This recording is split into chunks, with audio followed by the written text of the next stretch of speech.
S choreographer Saroj Khan हमारे बीच नहीं रही। 3 जुलाई को उनके निधन की खबर आई, लेकिन उनकी जिंदगी का जो स्ट्रगल है वो वाकई में कई लोगों को प्रेरणा देने वाला है। ऐसे में अगर उनकी जिंदगी पर फिल्म बनती है तो उनकी इच्छा क्या थी कि कौन वो फिल्म बनाए, मैं हिना कुमावत आपको फिल्म विंडो पर बताऊंगी। दरअसल सरोज खान की जिंदगी पर 3 लोग फिल्म बनाना चाहते थे, ऐसा उनकी बेटी सुकैना नागपाल ने जो है खुलासा किया है। वो बताती हैं कि माँ से मिलने जो है कुणाल कोहली, बाबा यादव भी आए थे जो कि कोरियोग्राफर हैं, और वो उनकी ज़िंदगी पर फिल्म बनाना चाहते थे। लेकिन माँ जो है जिनके साथ फिल्म बनाना चाहती थी वो हैं रेमो डिसूजा। जी हाँ, वो रेमो डिसूजा के साथ जो है वो चाहती थी कि अगर उनकी ज़िंदगी पर कभी कोई फिल्म बने तो वो रेमो डिसूजा ही बनाएंगे। उनकी बेटी ने नवभारत के साथ बातचीत में कई बातों का खुलासा किया है।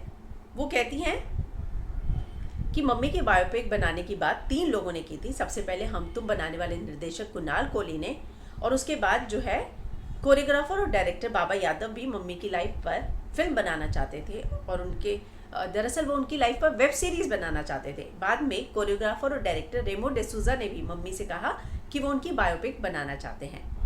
तो वो कहते हैं कि एक दिन मैंने मम्मी से यूं ही पूछा कि मम्मा 3 लोग आपके ऊपर फिल्म बनाना चाहते हैं, आप क्या चाहती हैं? तो वो कहती हैं कि माँ ने जवाब में कहा कि रेमो के साथ मैं चाहूँगी कि मैं जो है अपनी बायोपिक बनाऊँ।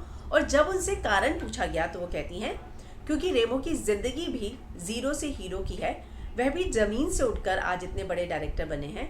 तो मम्मी का कहना था कि रेमो वो एक ही प्रोफेशन से है, तो वो बहुत अच्छी तरीके से कहानी, हालात और एक कोरियोग्राफर की लाइफ में होने वाले इंसिडेंट्स को समझ सकते हैं। इसलिए मैं कहूँगी कि रेमो डिसूजा ही मेरी कहानी पर सबसे अच्छे फिल्म बना सकते हैं।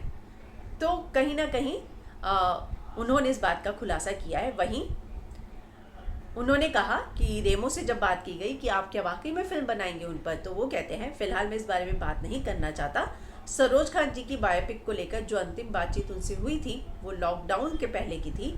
सरोज जी इस बारे में बातचीत करने के लिए मेरे ऑफिस में आई थी। इस बात की शुरुआत फिल्म कलंक की शूटिंग के दौरान हुई थी। मैं सरोज जी के साथ माधुरी दीक्षित वाले तबाह हो गए गाने की शूटिंग कर रहा था। तब मैंने अपने मन की बात सरोज जी से कही थी। मैंने सरोज जी को कहा कि आपकी लाइफ बहुत ही प्रेरणा देने वाली है, मैं इस पर फिल्म बनाना चाहता हूँ क्योंकि आप एक मजबूत और अद्भुत महिला हैं और उस पर एक बहुत अच्छी महिला प्रधान फिल्म बन सकती है। तो सरोज जी ने ये जवाब दिया था, अच्छा ठीक है, तो फिर बता कब बनाएगा मेरी बायोपिक?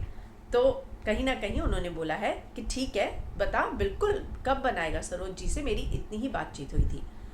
अब इस बारे में इस समय किसी तरह की कोई और बात करना जल्दबाजी होगी। ये दुख का समय है, बीत जाने दीजिए। तब मैं सरोज जी की सबसे छोटी बेटी सुकन्या नागपाल से मिलकर इस बारे में बात को आगे बढ़ाऊंगा और काम करूंगा।